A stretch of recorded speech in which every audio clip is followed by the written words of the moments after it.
চাও যদি তুমি পার দরিয়ায়, প্রভু দিবে ক্ষমা করে দয়া বিলায়। ক্ষমা চাও যদি তুমি প্রেম দরিয়ায়, ক্ষমা করে দিবে প্রভু দয়া বিলায়। তারি দরগায় কেন হাত তুলো না, তারি দরগাহে কেন হাত পাতো না, প্রভুর প্রেমে কেন সাড়া দাও না, হৃদয়ের জানালা খুলে দাও না, প্রভুর প্রেমে কেন সাড়া দাও না। প্রভুকে ভালোবাসতে হবে মনকে উজাড় করে, তার কাছে মাপ চাইতে হবে চোখের পানি ফেলে, তাহলে প্রভুর দয়া হবে, তিনি মাফ করে দিবেন। সেই মাফের মাস হলো মাহে রমজান। এই মাহে রমজানে বেশি পরিমাণে তওবা করতে হবে। আল্লাহ তাআলা তওবা করে কি পছন্দ করে?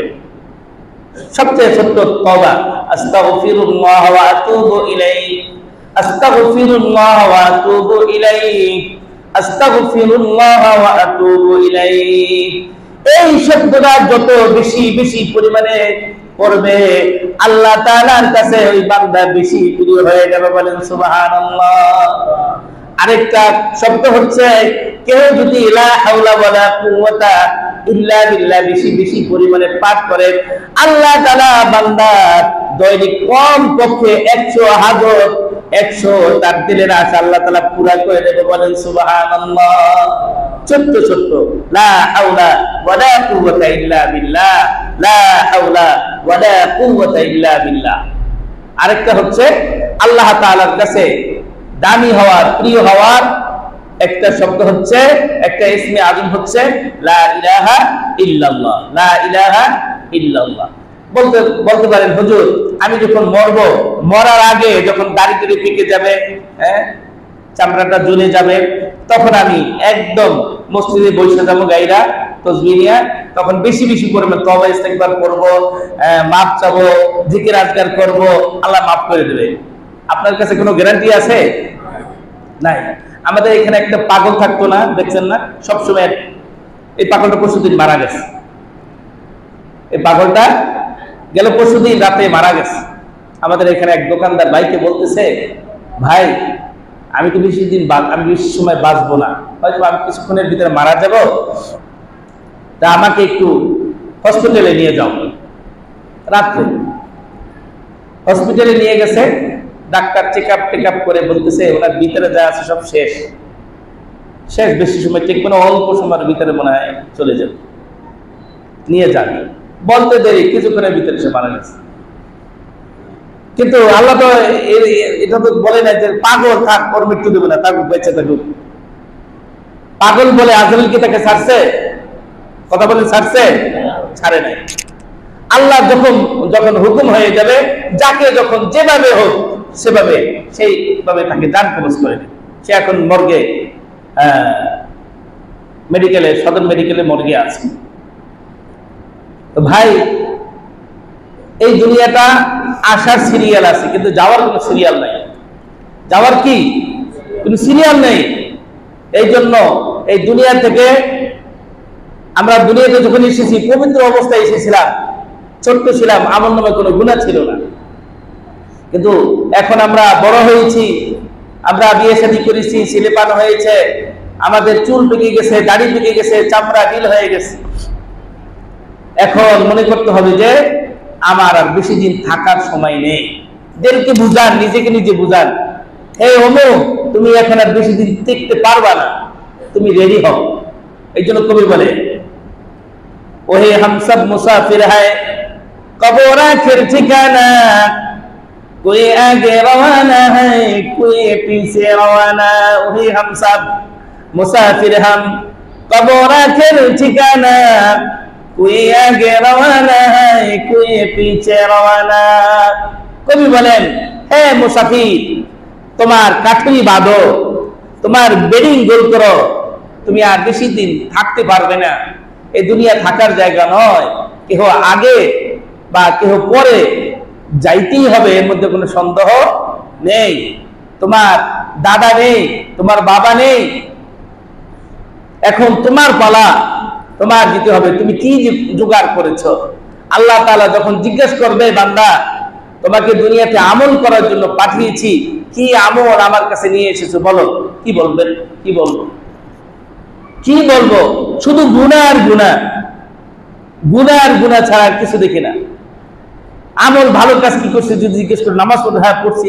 নামাজটা কত সুন্দর হয়েছে, নিজে বলতে পারি না। নামাজের ভিতরে এদিক তাকাইছে, ওদিক তাকাইছে, ওই হিসাব করছে, ব্যবসায় কি হয়েছে, চাকরিতে কি হয়েছে, নামাজ পড়ার পরে কি করবো না করবো, সব টেনশন তো নামাজের ভিতরে হয়ে গেছে। তাই আল্লাহর জন্য আমি নামাজটা কি করলাম, নামাজটা কতটুকু আল্লাহর জন্য হইল, আমি সূরা কিরাত গুলায় কি কি পড়ছি, প্রথম রাকাতে কি সূরা পড়ছি, দ্বিতীয় রাকাতে কি সূরা পড়ছি, দেখা যায় মসজিদ থেকে বের হইলে মনে থাকে না। তাইলে এর দ্বারা আল্লাহ তাআলাকে কতটুকু ভালোবাসা হয়েছে। আমি রুকুর তাসবিহগুলি পড়েছি, কয়বার পড়েছি, আমি যে সিজদার তাসবিহগুলি পড়েছি কতবার পড়েছি, সুবহান রাব্বিল আযীম পড়লাম না সুবহান রাব্বিল আলা পড়লাম, এটাই তো খেয়াল নেই। আমার তাশাহুদ, দুরূদ শরীফ, দুআয়ে সূরা আমি কতটুকু সুন্দর করে পড়লাম, আমার নিজ কানে এগুলো আমি শুনলাম কিনা। ভাই ঘুমায়েন না, ঘুমাইবেন না, পিঠটা হাতানি দেন, এখন ঘুমের টাইম নেই। ঘুমাইবেন মরার পরে, কবরে গিয়ে ঘুমাইবেন, কিয়ামত পর্যন্ত ঘুমাইবেন। এই জায়গায় আসছি আমরা কিছু আমলের জন্য, কি ভাই ঠিক না? এই জিন্দেগিটা গঠন করার জন্য আমরা এখানে এসেছি। যেমনি করে আমরা আমাদের এই শরীরকে পবিত্র করার জন্য আমাদের কিছু আমল আছে, শরীরের কিছু যাকাত আছে। যেমন আমরা রোজা রাখি, নামাজ আদায় করি, হ্যাঁ, এটা হলো শরীরের যাকাত। এর দ্বারা কি হয়? আমার শরীরকে পবিত্র করা হয়। আমার শরীরের ভিতরে যে নাপাকি আছে, এই নাপাকিকে পবিত্র করার জন্য, পাক করার জন্য আল্লাহ তাআলা মাহে রমজানের 30টা রোজা আমাদের জন্য ধার্য করেছেন এবং আল্লাহ তাআলা আমাদের জন্য 5 ওয়াক্ত নামাজ ফরজ করে দিয়েছেন। এই দুইটি কাজ যদি ঠিক মতন আদায় করি তাহলে আমাদের শরীরের যাকাত আদায় হয়ে যায়। কিন্তু আরেকটা যাকাত আছে, মালের যাকাত। টাকা পয়সা, ধন দৌলত, সম্পদ, হ্যাঁ, এই সম্পদের একটা যাকাত আছে। এই যাকাতকেও পবিত্র করতে হয়, নতুবা এই যাকাত আদায় না করলে তার জন্য ভয়ঙ্কর কঠিন শাস্তির আল্লাহ তাআলা সুসংবাদ দিয়েছেন। বলতেছে, হে বান্দা, দুনিয়াতে তুমি টাকা পয়সা, ধন দৌলত যাহা কিছু দেখে না কেন, এটা তোমার না, এটা আমার। আমি তোমাকে কিছুদিনের জন্য দিয়েছি লাড়াচাড়া করার জন্য, লাড়াচাড়া করার জন্য। তুমি এইটা কোন পথে ব্যয় করো, কি করো, এটা দেখার জন্য। যেমন যাকাতের কথা বললে অনেকে রাগ হয়ে যায়, নারাজ হয়ে যায়, যাকাত কেন দেব, এতগুলি টাকা যাকাত দিলে তো আমার অনেক সম্পদ কমে যাবে। ভাই, এটা তো আপনার না, আল্লাহ বলতেছে এটা তোমার না বান্দা, এটা আমার। আমি তোমাকে খুশি হয়ে তোমাকে বেশি সম্পদ দিছি, আবার প্রত্যেক লোকে কাউকে আমি দেই নাই। এখন আমার দেওয়া সম্পদ তোমার যদি দিতে এত কষ্ট লাগে, কেন কেন? যেমন মনে করেন আপনারা যারা অফিসে চাকরি করেন, এখন প্রত্যেকটা অফিসে একজন ম্যানেজার আছে না, এই ম্যানেজারকে মালিক বলে দিয়েছে প্রতি মাসে তুমি এত কোটি টাকা, আমার যত লোকজন আছে তাদেরকে 1 থেকে 10 তারিখের ভিতরে বা 8 তারিখের ভিতরে বা 15 তারিখের ভিতরে তুমি এত কোটি টাকা তাদের বেতন দিয়ে দেবা, আমি তোমাকে এটা আমানত দিয়েছি। এখন এই ম্যানেজার চিন্তা করে এত কোটি টাকা কেমনে দেবো, তাহলে কতগুলি এই টাকাগুলি এখন তো আমার, এটা কি ওনার? ম্যানেজারকে যে মালিকে যে টাকাটা দিছে, এটা কি ম্যানেজারের টাকাটা? বলেন, আপনারা কি আমার কথা বুঝতে পারেন নাই? এটা কি ম্যানেজারের টাকা না মালিকের টাকা? মালিকের টাকা। মালিক এইটা ম্যানেজারকে দিছে যে এই টাকাটা তুমি যেই সমস্ত কর্মচারীরা আছে তাদেরকে তুমি দিয়ে দেবা মাস শেষ। এখন ম্যানেজার যদি না দেয়, মালিককে তাকে ছাড়বে? কেন ছাড়বে না? আমি তোমাকে দায়িত্ব দিয়েছি, তোমাকে কিছু সময়ের জন্য দায়িত্ব দিয়েছি, এই দায়িত্বটা তুমি পালন করলে না, তাইলে মালিক তাকে হেনস্থ করবে, পুলিশ দিয়ে ধরাবে, তাকে মারবে, পিটাইবে, অনেক কিছু করবে। এটা যদি দুনিয়ার রীতি হতে পারে, তা আল্লাহ তাআলা আমাকে কিছু স্বর্ণের মালিক বানাইছে, কিছু টাকা পয়সার মালিক বানাই দিয়েছে, হ্যাঁ, কিছু ধন সম্পদের মালিক বানাই দিয়েছে কিছুদিনের জন্য। কিছুদিন মানে মৃত্যুর আগ পর্যন্ত, বা আমার শরীরটা যতদিন সচ্ছল আছে ততদিন পর্যন্ত। আল্লাহ বলছে, বান্দা, এটা যে তোমাকে দিয়েছি, তুমি এর থেকে 40 ভাগের 1 ভাগ আমার রাস্তায়, আমার গরিব অসহায় মুসাফির বান্দারা আছে, তুমি 3 বেলা খানা খাও, এমনও বান্দা আছে সে 1 বেলা খানা খেতে তার কষ্ট হয়।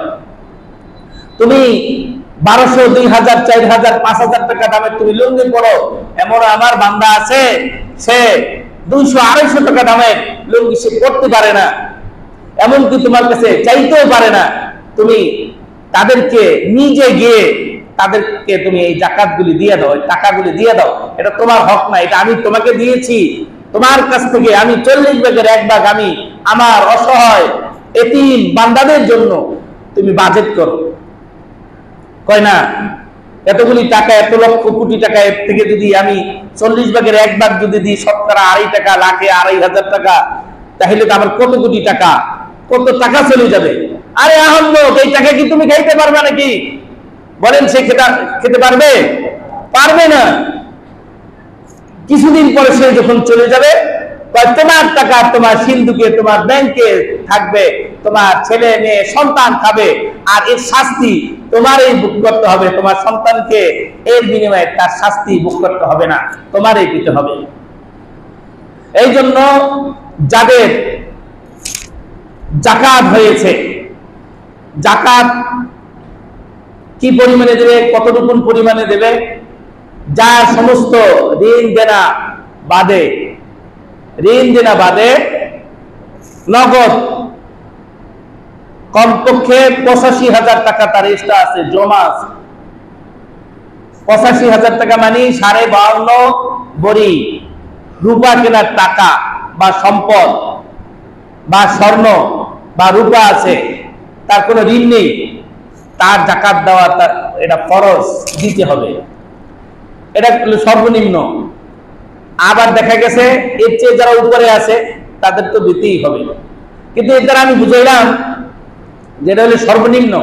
উপরে যারা আছে লক্ষ লক্ষ টাকা, সে লক্ষ লক্ষ টাকার মালিক, সে অনেক স্বর্ণের মালিক, অনেক রূপার মালিক, ব্যাংকে অনেক লক্ষ লক্ষ টাকা আছে, ঘরের মধ্যে লক্ষ লক্ষ টাকা আছে, অথবা আপনার কাছ থেকে কেউ ধার নিয়েছে, ধার দিয়েছেন, এটা আপনার, সেটা কিছুদিন পরে দিয়ে দেবে, এটা আপনি মালিক।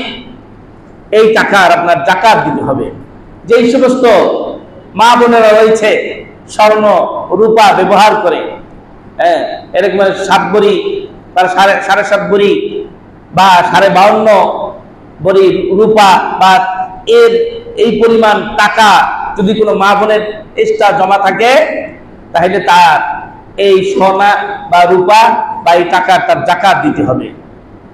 শতকরা 2.5 টাকা, লাখে 2.5 টাকা। যদি সে যাকাত যদি আদায় না করে, তার এই মাল সামানটা তার অপবিত্র রয়ে যাবে, আর এর বিনিময়ে আল্লাহ তাআলা তাকে বিভিন্ন রোগ ব্যাধি বালা মুসিবত দিয়া, এটা তো আল্লাহ তাআলা উসুল করবে। আর কাল কিয়ামতের ময়দানে এই স্বর্ণ রূপা যে সমস্ত মা বোনেরা ব্যবহার করেছে, তার যাকাত দেয় নাই, আল্লাহ বলতেছেন, হ্যাঁ, কাল কিয়ামতের ময়দানে তাকে এই স্বর্ণ রূপা জাহান্নামে গরম করে তার কপালে, তার গালে এবং তার পাঁজরে, তার পিঠে সেঁকা দেওয়া হবে। আর বলা হবে, তুমি তো আমাদেরকে পুঁজি করে রেখেছিলে, আদর করে ভালোবেসে তুমি সুকেশের ভিতরে, ব্যাংকে বা খুব সুরক্ষিত জায়গায় তুমি আমাদেরকে রেখেছিলে, আজকে তোমাদেরকে পুরস্কার দেওয়ার জন্য আল্লাহ তাআলা জাহান্নামের মধ্যে গরম করে তোমাদের জন্য হাদিয়া স্বরূপ এই সেকার ব্যবস্থা করেছেন। সকলে বলি নাউজুবিল্লাহ। আর যারা টাকা পয়সা মাল দন দৌলতের যাকাত দেয় না, তাদের জন্য বলেছেন, তাদের এই টাকা পয়সা দন দৌলত সাপ হয়ে তার গলায় পেঁচায়া তার কপালে তার গালে তাকে আঘাত করতে থাকবে, আর সাপের জবান খোলা থাকবে, আর সে বলবে তুমি তো আমাকে তুমি আদর করে সোহাগ করে ভালোবেসে আমার জন্য আমাকে উপার্জন করেছিলে তোমাকে দংশন করার জন্য। কত উলামায়ে কেরাম তোমাকে বলেছিল, আল্লাহ তাআলার আয়াত বলতেছিল ওয়াল্লাযীনা ইয়াকনিজুনা আয-যাহাবা ওয়াল ফিদ্দাতা ওয়া লা ইউনফিকুনাহা ফী সাবিলিল্লাহ ফাবাশশিরহুম বিআযাবিন আলীম ইয়াওমা ইউহমা আলাইহা ফী নারি জাহান্নামা ফাতুকওয়া বিহা জিবাহুহুম ওয়া জুনুদুহুম ওয়া যুহুরুহুম হাযা মা কানাজতুম ফাযুকু মা কুনতুম তাকনিজুন। এই সে ধন সম্পদ কিয়ামতের ময়দানে তার সাথে কথা বলবে, স্বর্ণ রূপা এই মালিকের সাথে কথা বলবে যে তুমি তো আমাকে আদর করে রেখেছিলে, তুমি তো আল্লাহর হুকুম পালন করো নাই, এই জন্য তোমাকে শাস্তি দেওয়ার জন্য আল্লাহ তাআলা আমাদেরকে হুকুম করেছে কিয়ামত পর্যন্ত তোমাকে শাস্তি দিতে থাকবো, বা কিয়ামতের পরে কতকাল শাস্তি হবে এটা আল্লাহ তাআলা ভালো জানে। এই জন্য ভাই দোস্ত বুজুর্গ, আমি বলতে চাচ্ছি যে যেমনি করে মালিক ম্যানেজারকে তার কর্মচারীদের বেতন মাস টু মাস দিয়ে দিতে বলছে, কিন্তু ম্যানেজার যদি না দেয়, এই ম্যানেজার যেমনি করে অপরাধী, তেমনি করে আল্লাহ রাব্বুল আলামিন আপনাকে আমাকে যে টাকা পয়সার ম্যানেজারি করতে দিয়েছেন কিছুদিনের জন্য, মৃত্যুর আগ পর্যন্ত এই টাকা পয়সা গুনে গুনে হিসাব করে যদি আপনি যদি এর যাকাত যদি না দেন, তাহলে কাল কিয়ামতের ময়দানে এই টাকা পয়সা আপনার ধন দৌলত সম্পদ আপনার সাপ হয়ে, আপনার বিষধর সাপ হয়ে, আপনার শত্রু হয়ে, আপনার জাহান্নাম হয়ে আপনাকে শাস্তি দিতে থাকবে। সকলে বলি নাউজুবিল্লাহ। এই জন্য উলামায়ে কেরামদের সাথে যাদের টাকা পয়সা আছে বসে হিসাব করে এই যাকাতটা দিয়ে দেন, যাকাত দিয়ে দেন। এই যাকাতের ব্যাপারে হযরত মুসা আলাইহিস সালাতু ওয়াস সালামের জামানায় উনি ওনার কওমকে উনি বয়ান করতেছিলেন, তোমরা তোমাদের মালের যাকাত দিয়ে দাও। যেমন কারুনকে বলেছিলেন, হে কারুন, তোমার এত সম্পদ, তোমার এই সম্পদ, তোমার এক একটা যে সিন্ধুক, এই সিন্ধুকে দুই দুইটা করে চাবি, এই চাবিগুলি বহন করতে তোমার 70টা উট তোমার বহন করতে লাগতো, এত তোমার সিন্ধুক, আর এত টাকার তুমি মালিক, তুমি এই সম্পদের যাকাত দাও। আল্লাহ তাআলা ঘোষণা করেছেন। তখন কারুন বলেছে কি, তোমার মালিক তো ফকির, তোমার খোদা তো ফকির, তোমার খোদা আমার টাকা দেখে তার লোভ হয়েছে। সকলে বলে নাউজুবিল্লাহ। এই পাপিষ্ঠ কারুনকে মুসা আলাইহিস সালাতু ওয়াস সালাম বললেন, তুমি যদি আল্লাহর হুকুম যদি না মানো, তোমার এই সম্পদ, এই ধন সম্পদ সব মাটির সাথে মিলে যাবে, সব ধ্বংস হয়ে যাবে, তাই এরকমের ভয় তুমি আমাকে দিও না। সে কি বলতেছে, তাই এরকমের ভয় তুমি আমাকে দিও না। আল্লাহ তাআলা মুসা আলাইহিস সালাতু ওয়াস সালামকে জানাই দিলেন, হে মুসা, তুমি তাকে বলো, তুমি যদি যাকাত যদি না দাও, তোমার এই সম্পদ মাটির নিচে কিন্তু গেড়ে যাবে। কয় বলতেছে, তোমার মালিকের এই শক্তি নাই, তুমি আমাকে ভয় দেখাইও না। এই মুসা আলাইহিস সালাতু ওয়াস সালাম এই হক কথা বলার কারণে, যাকাতের কথা বলার কারণে এই কারণ কি করলেন, একটা পাপিষ্ঠ একটা পতিতা মেয়েকে সে সাজাইলেন, বললেন তুমি মুসা আলাইহিস সালাতু ওয়াস সালামকে হেনস্থা করবা, তাকে অপমানিত যদি করতে পারো, তোমাকে অনেক টাকা পয়সার মালিক বানিয়ে দেব। তুমি বলবা মুসা আলাইহিস সালাতু ওয়াস সালাম আমার সাথে খারাপ কাজ করেছে, উনি যখন অমুক জায়গায় যখন সে ভাষণ দেবে তখন এই কথাটা তুমি বলবে। ওই মহিলাও সে টাকা পয়সার লোভে সে রাজি হয়েছিলেন, কিন্তু আল্লাহর পয়গম্বর আল্লাহর নবী আলাইহিস সালাতু ওয়াস সালাম, তার চেহারা এত সুন্দর ছিল, তাদের কথার মাধুর্যতা এত চমৎকার ছিল, তাদের চেহারার দিকে তাকাইলে তাদের প্রতি মনে করেন মিথ্যা বলা বা তাদেরকে দোষারোপ করা, তাদের দিকে তোহমাত দেওয়ার কোনো সাহস থাকে না। সেই মহিলা যখন সেই অনুষ্ঠানে প্রোগ্রামে যখন গেলেন, আর আল্লাহর নবী হযরত মুসা আলাইহিস সালাতু ওয়াস সালাম তিনি যখন বয়ান দিচ্ছেন, এই সময় মহিলা ওই স্টেজে উপস্থিত হইলেন। আল্লাহর নবীকে দেখে মহিলার সমস্ত কথাবার্তা সব উল্টাপাল্টা হয়ে গেল। সে কাঁদতেছে, বলতেছে তুমি কেন কাঁদতেছো? বলতেছে হে আল্লাহর পয়গম্বর, হে আল্লাহর নবী, আমাকে পাপিষ্ঠ কারণ এই আল্লাহ পাকের দুশমন আমাকে কিছু আপনার বিরুদ্ধে কিছু কথা শিখিয়ে দিয়ে পাঠিয়েছে, আমাকে কিছু অর্থের লোভে। আমি এই কথাগুলি আপনাদের সামনে বলতে চাই। তখন বলতেছেন বলো। তখন বলতেছে এই পাপিষ্ঠ কারণ সে বলেছিল আপনি আমার সাথে জিনা করেছেন, আপনি আমার সাথে খারাপ কাজ করেছেন, এই কথা আমাকে বলতে বলেছে। আর এই কথা যদি আমি বলি তাহলে আমাকে অনেক ধন সম্পদের মালিক বানাই দেবে, এই কথা বলছে। কিন্তু আমি যখন আপনাকে দেখলাম, আপনার চেহারা দিকে তাকাইয়া আমি বুঝতে পারলাম এ সাধারণ কোনো মানুষ নয়। আর এই ব্যক্তির নামে জানি কথা বলবো এটা কোনোদিন সম্ভব না, এটা কারণ সম্পূর্ণ মিথ্যা বলেছে। আমি এই সত্য কথাকে আমি আপনাকে দেখার সাথে সাথে এই সত্য কথাগুলি বলার জন্য আমি কাঁদতেছি।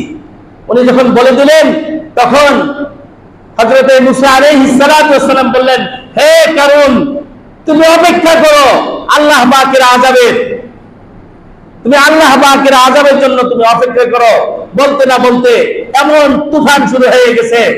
আপনারা নদীতে তুফান যেভাবে দেখেছেন, পানি এরকমের 10 হাত 12 হাত, এরকম 20 হাত 30 হাত এরকম তুফান ওঠে না নদীতে, পানি নেয় মাটি, তুফান শুরু হয়ে গেছে, তুফান শুরু হয়ে গেছে, ভূমিকম্প শুরু হয়ে গেছে। এই পাপিষ্ঠ কারণ বলতেছে, হে আমার কওমেরা, হে আমার জাতিরা, হে আমার ভাইয়েরা, হে আমার বোনেরা, তোমরা ভয় পেও না, ভয় পেও না।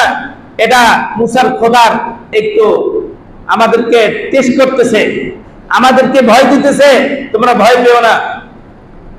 আল্লাহ নবী হযরত মুসা আলাইহিস সালাতু ওয়াস সালাম ডেকে ডেকে বলতেছিলেন, হে কারুন, এখনো সময় আছে, তুমি এখনো পড়ো লা ইলাহা ইল্লাল্লাহ মুসা কালিমুল্লাহ, আর তুমি আল্লাহ তাআলার বিধানকে মেনে নাও। বলছে না, আমি আল্লাহ তোমার খোদার বিধানকে মানি না। সে যখন মানলো না, এরকম আস্তে আস্তে তার হাঁটু পর্যন্ত গাড়লো মাটির মধ্যে, তার কোমর পর্যন্ত গাড়লো, কাঁধ পর্যন্ত গাড়লো, তখনও বলতেছে তুমি এখন ঈমান মানো, এখনো বলো যে আল্লাহর বিধান মেনে নিলাম। কয় না, এভাবে করতে করতে আল্লাহ তাআলা আযাবে তাকে মাটির মধ্যে আল্লাহ তাআলা গ্রাস করে মাটির নিচে তাকে দাবাইয়ে দিয়েছে। কিয়ামত পর্যন্ত এই কারণে সম্পদ প্রতি শুক্রবার কতটুকু পরিমাণ নিচের দিকে নামে। ভাই, আপনাদেরকে ভয় হয় না? আপনাদের কি ভয় হয় না? আল্লাহ তাআলাকে ভয় করেন। এই টাকা পয়সা স্বর্ণ রূপা আপনার আজীবন থাকবে না, এই ব্যবসা বাণিজ্য আপনার আজীবন থাকবে না, কিন্তু আপনার আযাব আপনার সাথে যাবে। কিন্তু এই জন্য মুফতিদের কাছে পরামর্শ নিয়ে কত টাকায় কত যাকাত, কতটুকু স্বর্ণে কতটুকু যাকাত হয়, কতটুকু রূপা থাকলে কতটুকু তার যাকাত হয়, কতটুকু স্বর্ণ কতটুকু রূপা কতটুকু টাকা থাকলে তার যাকাত হয়, হিসাব করে টাকার যাকাতটা দিয়ে দেন। নতুবা দেখা যায় আপনি অসুস্থ হয়ে পড়ছেন, ডাক্তারের কাছে 10,000 20,000 গেল, 2 লাখ 3 লাখ 4 লাখ 5 লাখ চলে গেল, এটা আপনার সহ্য হয়? আপনি কিছু খেতে পারেন না, এটা আপনার সহ্য হয়? কিন্তু আপনি কেন যাকাত দেন না? সর্বনাশ, আমরা এই কাজটা করব না। আল্লাহ তাআলা আমাদের সকলকে যতটুকু বললাম এর প্রতি আমাকে সর্বপ্রথম আমাকে আমল করার এবং আপনাদের সকলকে আমল করার তৌফিক দান করেন। সকলে বলি আমিন। ওয়া আখিরু দাওয়ানা আনিল হামদুলিল্লাহি রাব্বিল আলামিন। ওয়াসসালামু আলাইকুম ওয়া রাহমাতুল্লাহি ওয়া বারাকাতুহু।